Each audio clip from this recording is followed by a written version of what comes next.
Hey, this is David Wolinsky back with another interview from the archives of Don't Die. Here I'm bringing you the second half of my conversation with Alan Watson, one of the co-founders of Ozark Softscape.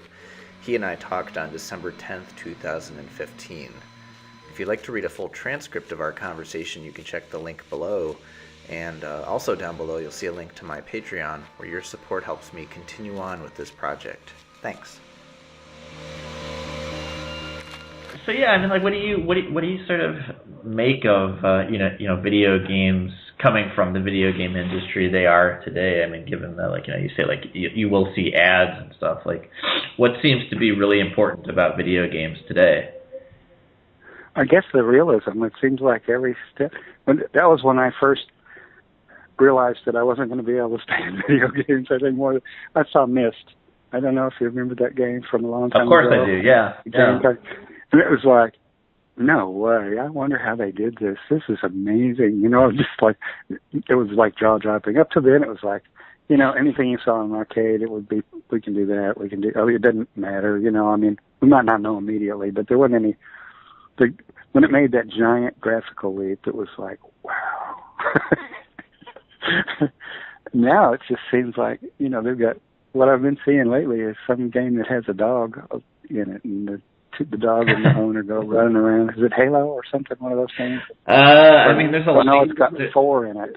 Yeah, like there's a lot of games. Four. There's a lot of games nowadays where you have a dog, but I think you're talking about Fallout 4. Yes, that's it for sure. Yeah, I mean, just watching that, it's like, oh, this is really nice. It's smooth, and I don't know what kind of game it is. I have no idea. But it does seem like all the games you're supposed to kill all the bad guys. Is that right? Pretty much. I don't know if there's any games out there that don't involve, killing all the monsters or all the aliens or all the bad guys. Are there games where you play just to have fun? Where nobody gets hurt? I mean, that's some. I don't know how they say it. But that's some of what I'm looking at too. Is like, I think it would be pretty unthinkable for a game industry company in 2015 to release a game about diplomacy and the sorts of things that you guys were doing in the 80s. And I don't know if that's just because. I mean, why do you think that is? I don't know, but I would be interested in researching that actually. Just because I totally agree, and I don't know why, but our culture has really changed. I mean, look at everybody wants to own a gun now, and I still don't see why it's different now than it was 30 years ago. I mean, why didn't everybody want to own a gun 30 years ago? I don't get it. Hopefully, it's not because of the video games. I don't think so. I'm not at all. I don't think so either. You mentioned the guns. I didn't mention the guns. I was like, wait a minute. Yeah. No, I'm just pulling your leg. I just think that culture, there's so much culture change. And look at the presidential deal. It's just, wow, these people are saying stuff on TV that you wouldn't even have been allowed to talk like that on TV, 20 or 30 years ago. They would have pulled you. I mean, the whole world is getting weird. It's very, very insane, right? I mean, like the last couple of weeks, this past week especially, I'm out in the Chicago area, and a lot of the stuff coming out of the Chicago area right now. Yeah, it's not, and that reflects poorly on us as well. Just, everything is really crazy. But see, it's just gotten the media attention in Chicago. I don't think Chicago's different than other cities. I mean, for sure. It's just the way the world is changing, and it's not. I think it affects the way video games go, but I don't think video games affect the world. But I agree with you. I think it'd be tough you wouldn't be able to sell M.U.L.E. today, would you? I'm glad I thought of this. Do you have any way to get a game of M.U.L.E., the board game? You know what I'm talking about? Yeah, I know. In the Netherlands, I believe, and it's just come out, and it's available in Europe, but I don't know how to get it in this country. And one of my sons wants it real bad for Christmas. I don't know how to get it. I can look into that for you. I don't know if it's available.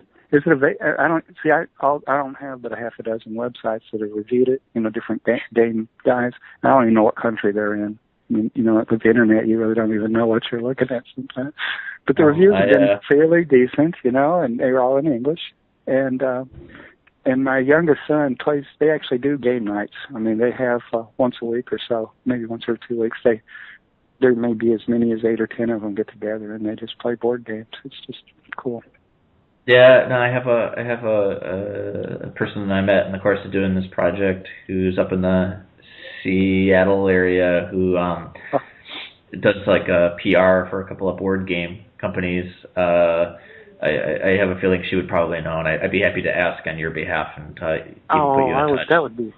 I would appreciate that. That would be awesome. Of course, I'd be happy to do that after we wrap up here. But yeah, I mean, so jumping back a little bit, I'm curious, like, you know, like just ask a quick thing about EA. Like, you had mentioned like a banquet, but I was curious, you know, like I've heard a lot about like Atari and some of its partying, but when EA was trying to throw around money, or I don't know if they did, I mean, do you remember them ever doing lavish or extravagant or celebratory gestures, or? Not at all. Not at all. No, it'd just be, you know, like they were mostly young people, but, you know, it wasn't wild, crazy partying or drunkenness or drugs or anything. It was just real business, like, seriously. It was, I mean, they had their stuff together. It was really amazing company in the first couple of years. And I don't know what it's like now. Yeah, but what was going on? I will say that. Oh, sorry, go ahead. No, go ahead. Okay. Well, one of the original Ozark guys is Jim Rushing. Yeah. And he does work and has worked since he left Ozark. He's worked for Electronic Arts probably 25 years at least. And he still works there. So it must not be terrible, but I know it's not the same company at all. You know, it began once it got to be one of the bigger companies in the console business. I don't know that originally it was all computer games. They didn't do console games for a long, long time. So I mean, what was going on at Atari? Why were they partying so much then? If EA was much more straight-laced. I don't really know anything about Atari. The closest I got was I got to meet Chris Crawford, who is just the most amazing person. Well, when he gets up in front, it's like a different persona when he's in front of a group than when he's one-on-one. And then when he writes, it's almost arrogant and haughty and stuff. You know, I mean, when he writes columns and magazines and stuff, it's like he's so condescending. And he's not like that in person. He's a great guy. And, no, he's one of the first people I interviewed for this project, and he's very, very, very intelligent and opinionated. Oh yeah.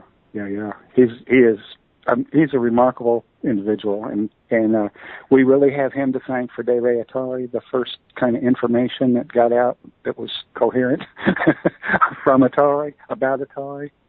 So yeah, De Re Atari was just told all about all the different chips inside and how things work. Yeah.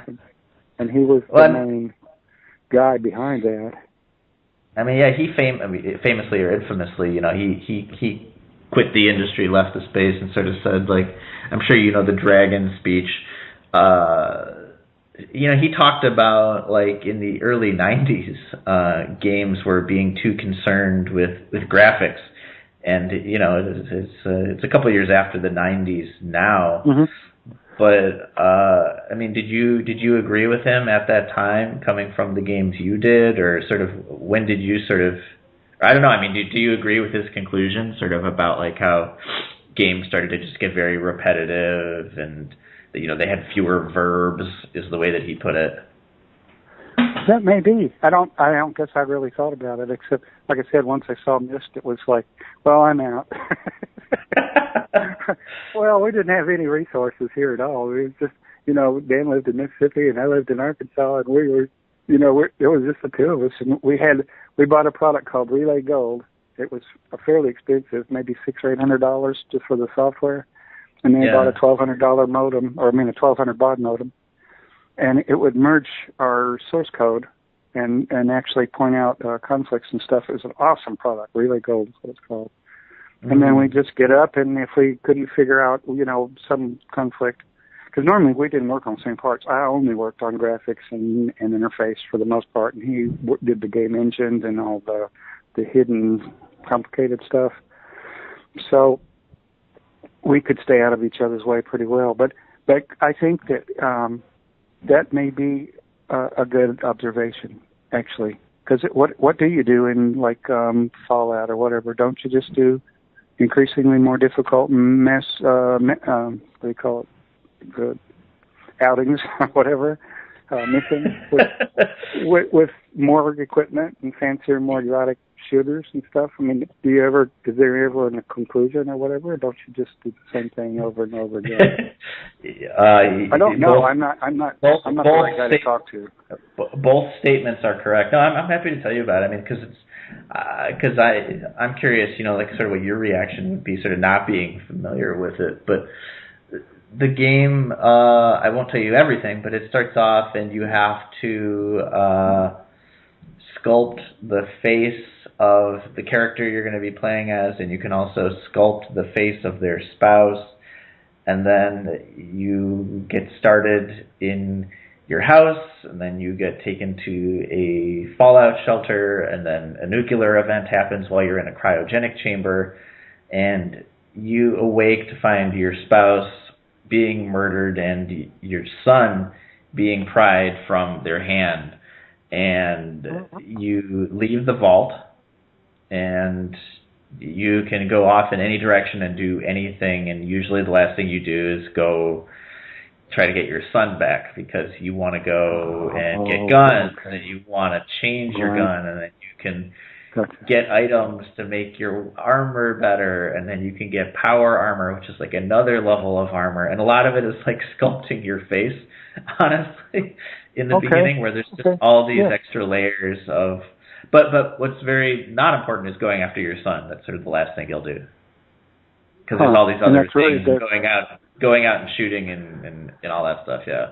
But rescuing your son is the ultimate goal or the major goal or whatever. Is that true? Yeah. Okay. Huh. Well, at least there's a reason to play then, because, I mean, I know how I feel about my sons. Yeah, you would probably go and rescue them right away, right? Yeah, you wouldn't. I wouldn't care about super armor. I'd rather get my boy.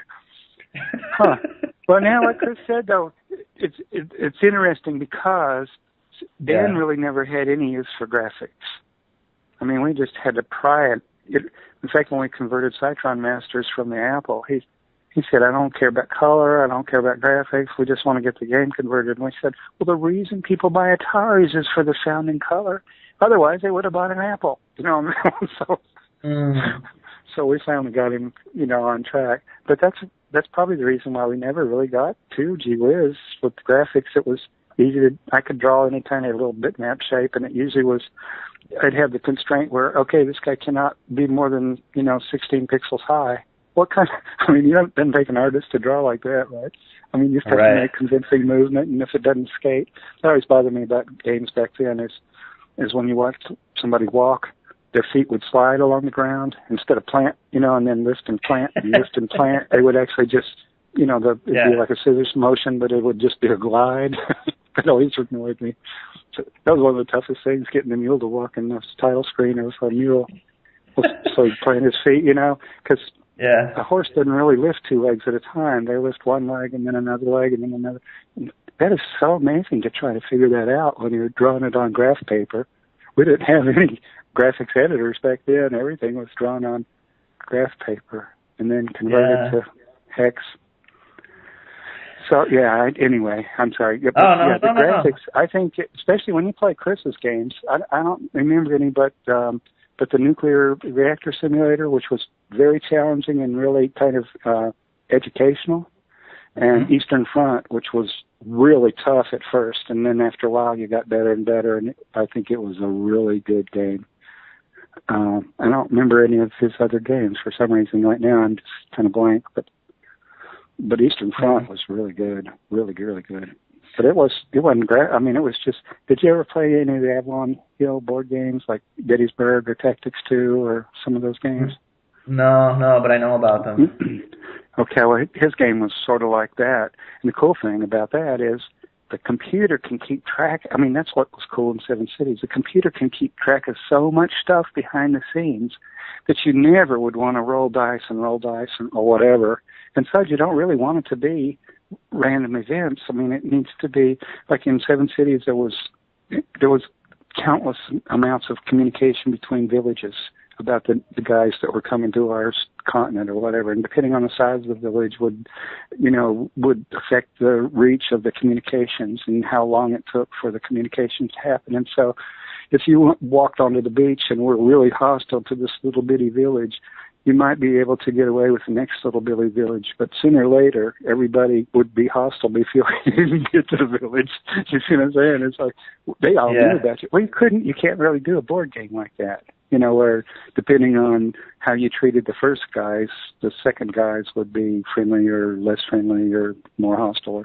But Eastern Front had a lot of that kind of just, if you took tanks over here, then chances are they were going to meet you. It wasn't going to be like, and you're playing against a computer, Colin. You did a good job with that. It's really good. Did you ever play Eastern Front? Yeah. In fact, okay.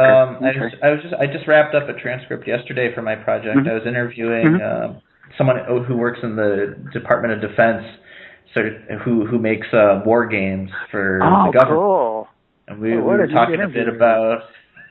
I'll be happy to. Yeah, I mean, I can send you a link to some of this stuff if you want. But I'd love it. We were talking about some of that, some of those Chris Crawford games, and some, his interests and observations about games. But something I realized I do have just a few more questions for you. I forgot to ask was just sort of the advent of the multiplayer video game, and I don't know who gets credited with the first one, but I'm curious, like, what were your guys' original inspirations for doing a multiplayer video game?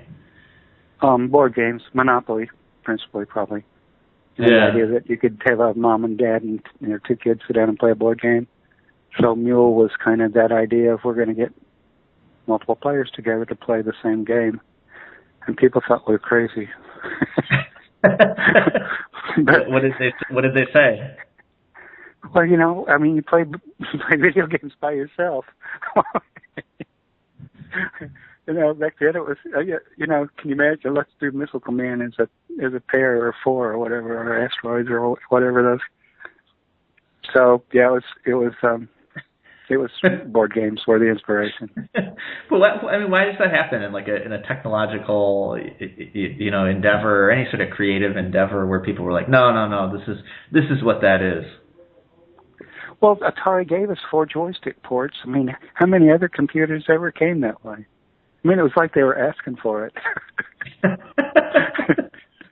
I mean, were you expecting multiplayer games to get as popular as they have? I mean, of course nowadays, the multiplayer is not so much the 4 controller ports, but strangers on the internet playing on the same game.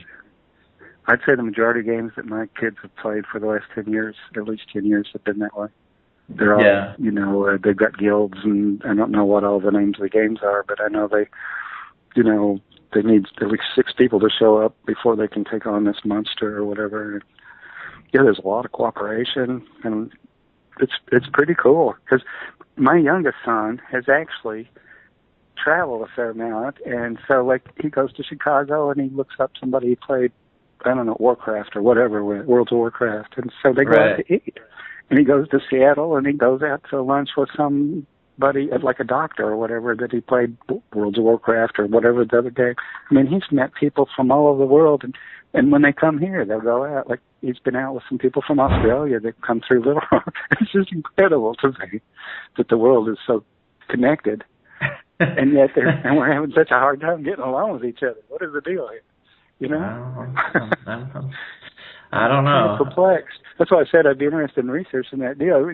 I mean, a game that had to do with handling terrorists or whatever seems like it would be awesome. But the problem is you'd piss somebody off. It's like, you can't do a game about Muslims, or you can't do a game about, Well, there are a lot of games. There are a lot of games about that, but most of them just involve shooting them. Well, see, I'm not sure that's the best answer. I'm not sure either. I mean,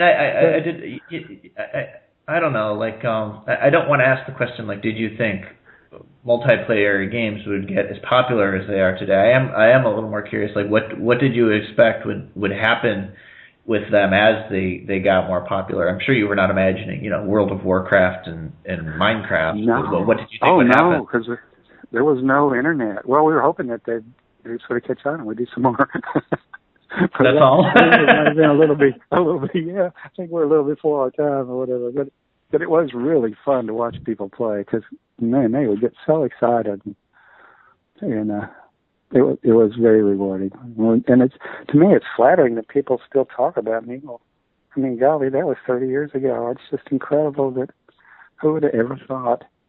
And I'll tell you what, I think I had as much fun working on the game as people have playing it. So it was really fun because back then it was pretty cool. Between games, especially after M.U.L.E., between games, maybe you had this idea how to do a shape shifting or whatever, where you bring two shapes together and okay, one shape goes in, like Robot Rascals. We did this when you go to transport, where your little character walks into this place and turns into a ball and shoots across. Well, that turning into the ball was something I'd wanted to try for a long time, and you don't get to do it while you're working on a game. But that was another like 6 lines of code from Compute, a way to do that where you could just gradually become, morph from one shape to the other. That was really a cool deal. But anyway, stuff like that. Mm-hmm. But I don't know that we ever thought multiplayer would catch on, but we did do, like I said, the Modem Wars was a multiplayer. Robot Rascals was even more so because there you have a deck of cards and you deal out the cards, and it's actually like a scavenger hunt with some, embellishment in terms of obstacles and stealing from each other and trading and that kind of thing. But it's essentially, here's 6 things, go look for them, and you wander around the map trying to find your things before the other other players find their things. I don't remember. It seems like there was a 4-player limit on that. I'm not sure about that. But see, if we had internet, we would have done things a whole lot different. I mean, this is amazing nowadays. Yeah, I mean, I had mentioned, before we started about Gamergate, which is, a lot of people sort of threatening each other. It's really, really ugly stuff. I don't understand that. I really don't. I don't understand the motivation for the ugliness. But that may be from the culture that we're living in. It's a lot of there's a lot of political within the game world nonsense involved with it. But when you get right down to it, simple fact is like you have a larger group consisting of a couple of smaller groups of people on the internet who are threatening people who are making the wrong types of video games or the wrong types of people making video games. Tends to be a lot of people who are not, white men is what's being targeted. And so that's just like one of the things I've always wondered is just like, how did this become part of the, ecosystem or the mindset around video games? I don't understand it either, because it seems like, you mean you just decide I'm going to be an evil guy and make an evil game, or I guess I don't understand what we're talking about. Well, yeah, I mean, I'm trying to decide whether I would actually give you the full deal if you really need to know, or I mean, just the basic fact is just stay naive. Yeah, basically. I feel uninformed. I'm just saying that I don't understand why, if somebody makes a bad game, anybody would play it. What's the point? Well, I think bad is being defined by like people are upset that women are making video games, or women are saying that some types of games don't portray women in a fair way or flattering ways. And I think sort of people asserting that people worry like, oh, go ahead. I'm just saying that's part of this culture where everybody gets their feelings hurt. If I say, I really can't hardly stand anybody over 6 feet tall. It just makes me feel inferior. So what do we do, Rick? Gonna cut everybody off a few inches or what? I'm just having a hard time with this whole deal with getting your feelings. I mean, the funniest jokes have to do with the contrasts in religion and ethnicity and sex and blondes, and I mean, they're funny. They're not meant to be disrespectful in anything, anyway. You know what I'm saying? It's like, it's the contrast that makes them funny. And it's not belittling the Polish people or the blonde people or whatever. It's just an observation. It doesn't have any more weight than that. It's just like, well, isn't this funny? This guy's tall and this guy's short, or whatever. You know, like a Mutt and Jeff or whatever. It's funny because of the contrast, not because we're favoring fat people or favoring thin people or tall people or black or white or women or men or what. You know, I'm having trouble with this world right now. You can tell. I don't think it's anybody's business. If it's a game that degrades women, then they don't need to play it. If they feel strongly about it, then don't play it. It's not. Yeah. You know what I'm saying? And it isn't anybody's business if a woman wants to code. I mean, look at the lady that one of the creators of Centipede lives in Sherwood. You know, like 10 or 15 miles, and she talks from time to time. She'll be able to talk in front of a bunch of people here. I mean, it's not like women didn't exist back then. What's the deal? I mean, why would anybody get upset today whether women do it or don't do it? You know what I'm saying? I don't know. I mean, I'm having a lot of trouble with this. do you remember that ever though? Like in the audience for video games when you were making games of like. No, but I was pretty fortunate. One of the first people that I met or couples was Ann and John, the Free Fall Associates. Yeah. And she was real smart and articulate and just a neat person to be around. Even if you left out games altogether or electronics, it was just a nice couple to. I mean, we'd go to their house when we went to. Yeah, they lived out in California. So, but I'm astounded. I've just known so many bright people in my life, and sex didn't have anything to do with it. You know, gender. I mean. Yeah. No, I know what you meant. Well, so then let me ask you this, and I guess this will be my last question for you, which is very broad, but I'm curious. Like, what do you think video games have accomplished?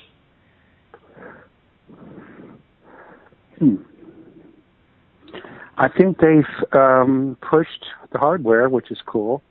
They've pushed coding, which is cool. They've pushed curiosity and the need to be educated, whatever, about how does this work.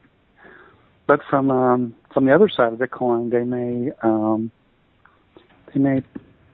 maybe that's what breeds the tendency to violence in our culture today, or whatever. I don't know. Like I said, it's hard for me to imagine video games have as much impact as they do or don't. I don't have a sense of it.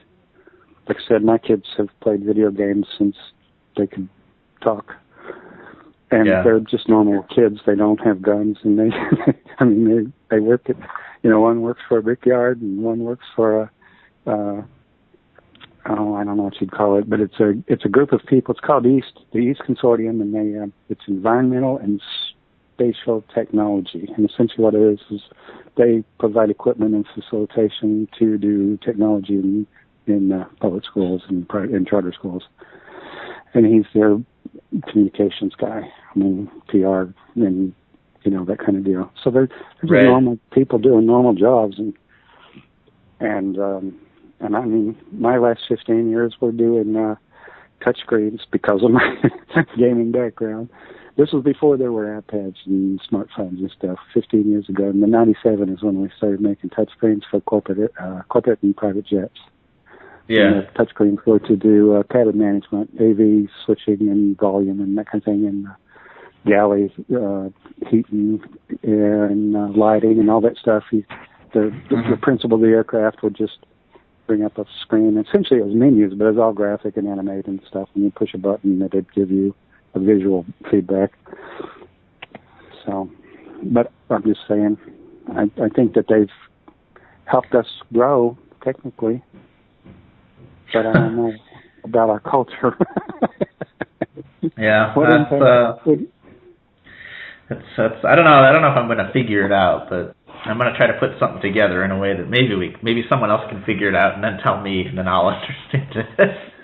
But I'm curious about what the impact is, because I don't know who gets to say. I don't know. Going to have a bias. That if you talk to EA about what do you think is good, well, they're going to have all this. They're going to have a lot of stuff to say that's powerful, and we give people places to play and adventures that they couldn't otherwise experience, and we make lots of money, and it's all good stuff for us. Yeah. And if you you probably talk to, well, like those other people that say, well, women shouldn't make games. I'm not going to play any game made by women. Who made this game anyway? You know, well, what is that about? I don't get it. Oh, I don't know. I don't know if I'll figure it out, but yeah. Yeah, I am really curious. I really am. Like I said, I don't have a sense of their impact, except that it's unbelievable how many units are sold every year and how many games are sold. And how does anybody justify $60 for a computer game? I mean, even in this day and age, I remember when I thought $30 was pretty expensive. You know, back when we did M.U.L.E, I think it was probably $30 or so. But board games are, you know, up there now too. They're 40, 50. I think the new board game of M.U.L.E is like $60 or $80. Yeah, it shows 50 euros or something. What was the budget for M.U.L.E? I don't even remember. No, I just don't remember. I honestly don't. I mean, we might have got a few $1,000s for expenses, and since we needed the equipment and probably everything that we did, I know in the first 6 months, nobody took any money. So Jim was at home, I believe, and Dan was married, and Bill actually had a full-time job with the city. So he continued. Now, Bill never did any coding. He was our kibitzer and playtester and idea person and stuff with Dan, Dan's brother. And, yeah. But and none of us lived fancy. I mean, we didn't drive nice cars or anything like that. We just did the best. I think Dan's car was probably, oh golly, it was one of those old Volkswagens, the 611. Is that what they're called? You know, the hatchback kind of. It was a way long time ago. It was really old when we started Ozark. Well, why was that? Why didn't you get money for the first 6 months? I think that I did remember you mentioned that, but I didn't ask about that. Yeah, I don't know. We probably would have to ask somebody with better memory, or maybe the money people. It was just we were going to go out on a limb for us and for EA. I don't know that EA had money then. Or maybe we were doing M.U.L.E. Seems like we were already organized before EA came, because I think that was one of the conditions that Dan said, because EA came to Dan specifically, and Dan said, no, I want you to take my whole group, because we had done Cytron Masters. So I think that, but I don't know, maybe they couldn't afford the whole four of us, or maybe Dan got money and we didn't, or whatever. I don't really know. I'm serious. No, that's okay. Got no idea at all. It's been too long ago, and we made it through over the hump. Everybody survived. Nobody went hungry. Everybody's kids got clothes. It was fine. It was fine.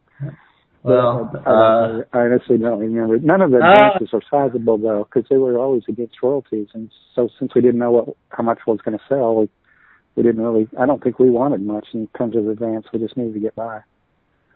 So our advances weren't, you know, nothing like $10,000, I don't think, or anything like that. It was usually several thousand. And then a lot of times we give stuff back. Oh, you know why we went away from the Atari? Did you ask me that? Why we started quit making games for Atari? Anyway, yeah, we got. No, please go ahead. We got these Amigas, and the Amigas were so cool, and boy, oh boy, they didn't last long at all. The Amiga computer. Man, right. Yeah, no, I know what you mean. I mean, it's pretty crazy. I mean, game budgets these days are, you know, they go up by a factor of 10 every generation now. Isn't that amazing? It's insane. No, when we quit, yeah, that's part of the reason we quit. The two of us got together. One day we heard that this one game for a PlayStation or Xbox, it was a Sony game, so almost in a PlayStation or whatever the predecessor was. But Dan and I heard that there were 100 developers or people working on this game.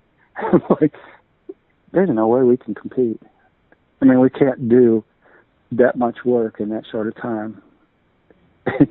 Yeah, I understand the budgets. I mean, if you're going to support 100 people, even with no money at all, you know, you're talking lots and lots of money. And now it's probably, I mean, I've heard of games having over 100 just artists working on them. Yeah. Well, I think so you can tell why. It's like Fallout 4, $1 million deal. Tens of millions. Is that right? Yeah, and then on top of that, also a marketing budget, which is usually equal to the development budget. So, for example, I'm going to be probably not remembering correctly, but Fallout 4, I think their budget was something like 24 million, maybe 48 million. It's a lot of money. For a single product. Yeah, for a single product, it's a lot of money. And a lot of years. Well, maybe we should have stayed there. Yeah. Stayed in there. Well, no, it wouldn't move it. I tell you what, there was a time when Lucas offered the group jobs, but we had to go to Lucas, wherever. I don't even know if there was the farm or whatever the ranch. But anyway, yeah, the ranch, and each of us individually would have made more at that time. This is like in 81 or 82 or whatever. It was a bigger salary than I ever made my whole career. But we turned it down because we didn't want to live in California. We wanted to live in Arkansas.